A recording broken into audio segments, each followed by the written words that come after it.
আসসালামু আলাইকুম, সবাই কেমন আছেন? অনেকদিন ধরে ভাবছি আমার রুমে একটা সিটিং অ্যারেঞ্জমেন্ট করব। আমার রুমের এই অংশটা অনেকদিন থেকেই ফাঁকা পড়েছিল। তো ভাবলাম এখানেই একটা সিটিং কর্নার করে নিই। তো সেই জন্যই প্রথমে একটা তোশককে ৪ ভাঁজ করে সেটার মধ্যে বিছানা চাদর দিয়ে আমি বসার একটা স্থান করে নিয়েছি। এরপর কিছু কুশন দিয়ে সাজিয়ে নিয়েছি। এক সাইডে একটা প্লান্ট দিয়ে দিয়েছি। আর এই সাইডে একটা শেলফ দিয়েছি। শেলফটাতে কিছু বই দিয়ে আমি সাজিয়ে নিচ্ছি। আমার বইয়ের কালেকশন একদমই কম। জাস্ট কিছু ইসলামিক বই আছে, তো সেগুলা দিয়ে আমি একটু সাজিয়ে নিচ্ছি। আর আমার কাছে এই বইগুলো পড়তেই সবচাইতে বেশি ভালো লাগে। আর এরপর একটা কিউট বোতল আর্ট এখানে দিয়ে দিচ্ছি।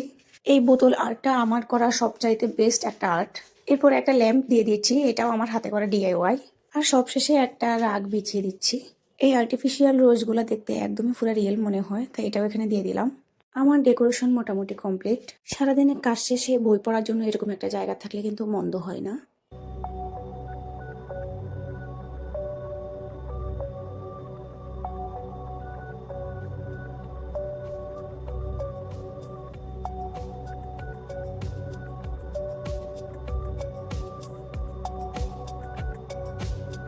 মেকওভারটা কেমন হয়েছে অবশ্যই জানাবেন। আজকের ভিডিও এ পর্যন্ত। সবাই ভালো থাকবেন। আল্লাহ হাফেজ।